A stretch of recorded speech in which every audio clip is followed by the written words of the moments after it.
মৃত ব্যক্তিকে দাফন করার পর কবর আফসোস করে বলে, ওহে আল্লাহর বান্দা, আমি হলাম কবর, যেখানে ধনী গরিব, ফকির মিসকিন, রাজা প্রজা সকলেই আসতে হয়। মনে রাখো, কেউ আমার কাছ থেকে বাঁচতে পারবে না। কবর আরো বলে, হে দুনিয়াবাসী, জেনে রাখো, আমি ওই স্থান যেখানে এসে কেউ আর ফিরে যেতে পারে না, যা অনেক দিনের সফর, যেখানে ভালো মন্দ কাজের প্রতিদান অনুযায়ী ফল পাওয়া যায়। হযরত আবু হুরায়রা রাদিয়াল্লাহু তাআলা আনহু থেকে বর্ণিত আছে, তিনি বলেন, রাসূল করিম সাল্লাল্লাহু আলাইহি ওয়াসাল্লামের সাথে আমরা এক জানাজার নামাজে বের হলাম। অতঃপর রাসূল সাল্লাল্লাহু আলাইহি ওয়াসাল্লাম কবরের পাশে বসলেন এবং ইরশাদ করলেন, কবর প্রত্যেক দিন ভয় ভীতি অবস্থায় আওয়াজ করে, হে আদম সন্তানগণ, আপনারা কি আমাকে ভুলে গেছেন? নিশ্চয় আমি একাকী ঘর, অন্ধকার ঘর, ভয়ের ঘর, পোকা মাকড়ের এবং জমিনের বিষাক্ত প্রাণীর আস্তানা এবং অত্যন্ত সংকীর্ণ জায়গা। আল্লাহ আমাকে প্রশস্ত করে দেন ওই ব্যক্তির জন্য যার জন্য তিনি ইচ্ছা করেন। আর কবর হলো জান্নাতের বাগান সমূহ থেকে একটি বাগান এবং জাহান্নামের গর্ত থেকে একটি গর্ত। রাসূল সাল্লাল্লাহু আলাইহি ওয়াসাল্লাম আরো ইরশাদ করেন, অচিরেই আমার উম্মতের উপর এমন এক সময় আসবে যারা পাঁচটি জিনিসকে ভালোবাসবে আর পাঁচটি জিনিসকে ভুলে যাবে। ওয়া ইউহিব্বুনাদ দুনিয়া ওয়া ইয়ানসাউনাল আখিরা, তারা দুনিয়াকে ভালোবাসবে আর আখিরাতকে ভুলে যাবে। ওয়া ইউহিব্বুনাল হায়াতা ওয়া ইয়ানসাউনাল মাউত, তারা ইহকালের জীবনকে ভালোবাসবে আর মৃত্যুকে ভুলে যাবে। ওয়া ইউহিব্বুনাল কাসুরা ওয়া ইয়ানসাউনাল কুবুর, তারা দুনিয়ার অট্টালিকা সমূহকে ভালোবাসবে আর কবরকে ভুলে যাবে।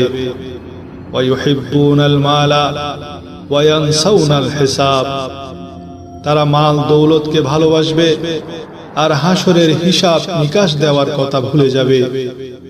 ওয়া ইউহিব্বুনাল খালকা ওয়া ইয়ানসাউনাল খালিক, তারা সৃষ্টিকে ভালোবাসবে আর সৃষ্টিকর্তাকে ভুলে যাবে। ইবনে মাজাহ শরীফের হাদিস, হযরত বারা রাদিয়াল্লাহু তাআলা আনহু বর্ণনা করেন, একদিন আমরা এক জানাজার নামাজে হুজুর সাল্লাল্লাহু আলাইহি ওয়াসাল্লামের সাথে ছিলাম।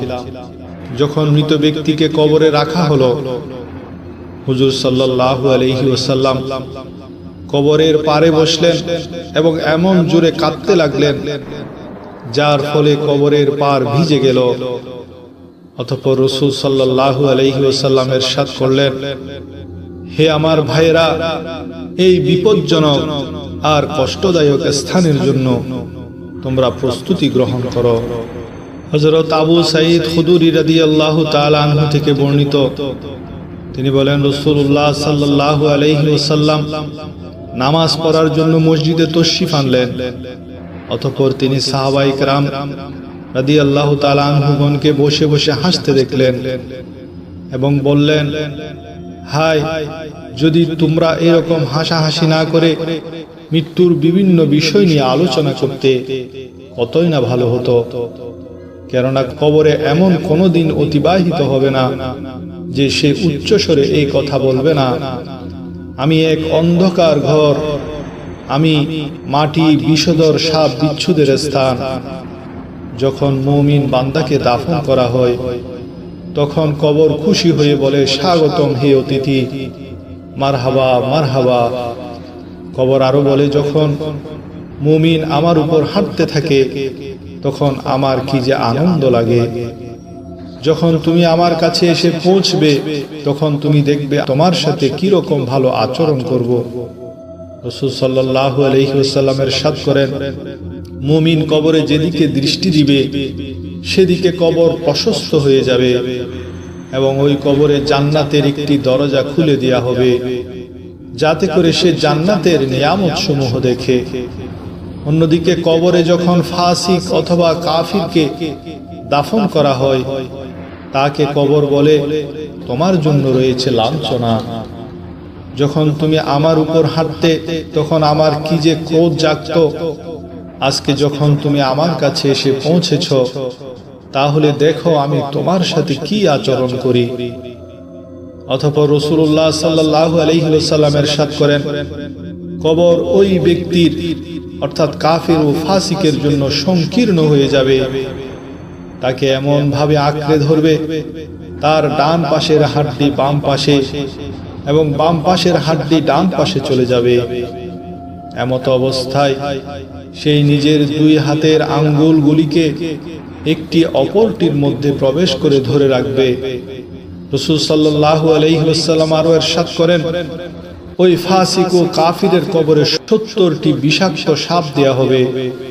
যদি এগুলো থেকে একটি সাপ দুনিয়ায় ছেড়ে দেয়া হয় এবং ওই সাপ যদি দুনিয়ার উপর একটি ফুঁক মারে, তাহলে সমস্ত গাছপালা শাকসবজি নিশ্চিহ্ন হয়ে যাবে এবং জমিন আস্তে আস্তে ধসতে থাকবে।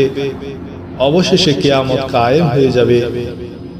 সম্মানিত দর্শক মণ্ডলী, কবরস্থান হলো আমাদের স্থায়ী ঠিকানা।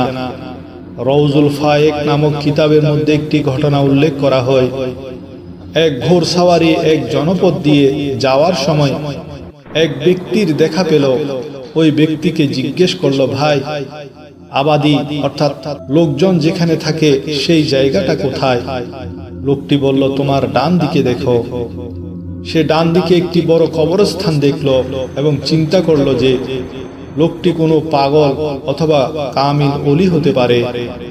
পুনরায় জিজ্ঞেস করলো, ভাই, আমি তোমার কাছে আবাদি সম্পর্কে জিজ্ঞেস করলাম, আর তুমি আমাকে কবরস্থান দেখালে কেন? উত্তরে ওই লোকটি বলল, আমি এই জন্যই বলেছি, অন্যান্য সমস্ত স্থান হতে লোকদের এখানে আনতে দেখেছি, এখান থেকে কাউকে কোথাও নিতে দেখিনি। আর আবাদি বলে ওই স্থানকে যেখানে দূর থেকে লোক এসে একত্রিত হলে আর ফিরে না। তাই আমার দৃষ্টিতে এই অর্থে কবরস্থানকে আসল আবাদি মনে হলো।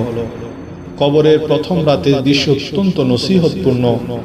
এই রাত নেককার বান্দাগণের জন্য অত্যন্ত আরামদায়ক আর বদকারদের জন্য ভয়ানক। মৃত্যুর পর যখন মুর্দাকে কবরে রাখা হয়, তখন তার উপর প্রথম রাত চলে আসে, কেননা এই রাত প্রত্যেকের উপর আসবেই। কবরের প্রথম রাত প্রত্যেক নবাগত মুর্দাকে বলা হয়, তুমি সারা জীবনে অনেক রাত দেখেছ, কিন্তু আজকের রাতের মতো আর দেখনি, আর দেখা হবেও না। অনেক দিন যাবত আমি তোমার জন্য অপেক্ষা করছি, অবশেষে আজ তোমাকে পেলাম। আজ তুমি দেখবে আমি কি জিনিস। যদি তুমি দুনিয়া থেকে ভালো আমল নিয়ে আসো, তাহলে আমি তোমাকে নব দুলহার মতো সাজিয়ে রাখব। তোমার আমল সমূহ স্থায়ী থাকবে, তোমার ঈমান পরিপূর্ণ বোঝা যাবে, আল্লাহর সাথে তোমার মহব্বতের সৌন্দর্য বৃদ্ধি পাবে, তোমার তাকদীর তারার মতো জ্বলবে। এক কথায় আজ তোমার জন্য সুখ আর সুখ। তোমাকে আজকে নিয়ামত দেওয়ার জন্য আমি বাহানা হয়েছি। আমি প্রত্যেক দিক দিয়ে তোমার খাদেম হয়েছি। আমার সমস্ত কিছু তোমার জন্য সম্মান আর উঁচু মর্যাদা, তোমার পেরেশানিকে দূর করবে। তুমি কিয়ামত পর্যন্ত এখানে আরামে থাকবে। বদকার লোকদের জন্য কবরের প্রথম রাতে কবর বলবে, আমি তোমাদের জন্য পেরেশানির স্থান।